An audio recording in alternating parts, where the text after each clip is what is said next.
All right, Maximus Analysis here for May 8th, 2015, and we see that we had the weekly put crushing move by the ARBs and the Fed.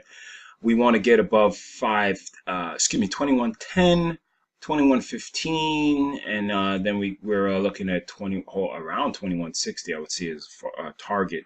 But again, we just want to see some type of leadership really start to you know poke its head, because right now we're not really seeing much. But again, things are moving up. Again, you can still see that we broke here, and now we actually tested it. Volume lighter. We want to see how much juice we got to take out these highs.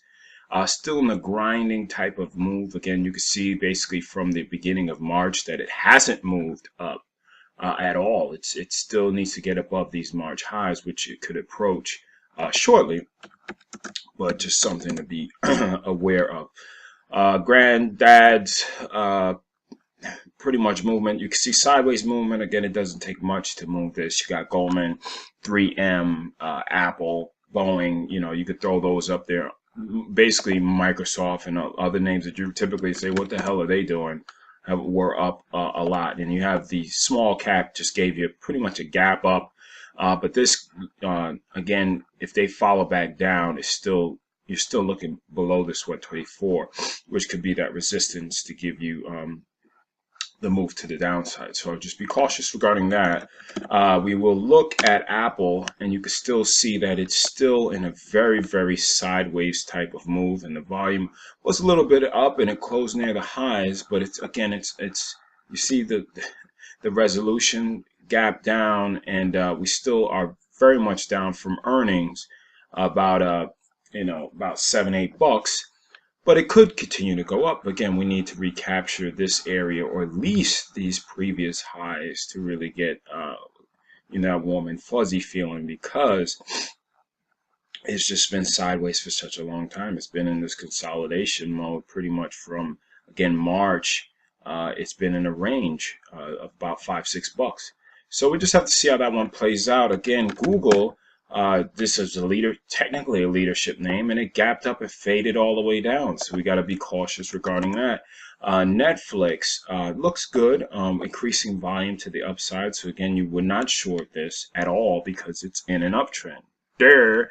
But just continue looking at that. Amazon looked good as well. Volume is anemic again from this, but again, they're not going to pay you based on just volume. Basically, if it keeps moving higher and the volume is light, they're going to keep paying you regardless. But again, it wasn't such a monster move on these leadership names like everything else. So we just want to be cautious regarding that. Let's look at Priceline. Priceline actually didn't do much at all. I mean, it had this, and then actually, look at the price action. So you have these leadership names that we look at, and you can see that if you drop it down to a 15-minute, you can see that it pretty much didn't do a damn thing but fade all the way down.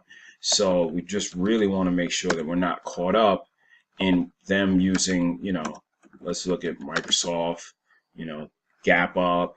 You look at 3M, gap up. You look at Apple, again, it had the gap. You look at Boeing, gap up and gap and go. So these are the things that are going to make the Dow look really, really sexy. Goldman Sachs, gap up.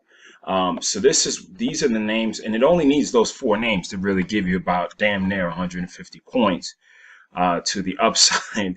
And remember, it's just 30 names, and you look at the weighting of it, you can have those 4 names. You could have Apple, Goldman Sachs, Boeing, 3M, up $1, $2, $3, and it's a 250 point move, with everything else, not looking that good at all. I think we have United Technologies again, another, what the hell did they do so special?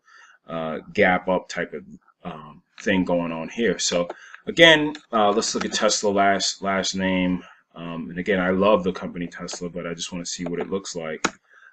Tesla, you can see that it from the earnings, it gapped down, strong candle, hard to short this one, but just a doofy type of, again, it should just be a flag, quite honestly. But I would prefer to get something neat. Again, every time it's been neat, it's getting you in, then gapping up and coming back down. So, I mean, this isn't a truly insane type of chop, and you could definitely see this is probably the best one out of it all. And now the price action is just getting a little goofy because of you know, a gap down for earnings and screaming back all the way up and basically squeezing the shorts out of their mind. But you can still see that we're still in very good territory currently. But you definitely see the lack of follow through, but it's very hard to follow through in such a large day. So you can see, again, the volume has gone from here, it's gone down, but recaptured, and now it's anemic now. So again, wait for a setup before you start just going long and strong certain things. Again, trade the names according to their trend, and we'll see what happens regarding Monday and Tuesday regarding getting some follow through. So we'll see how it goes, and have a great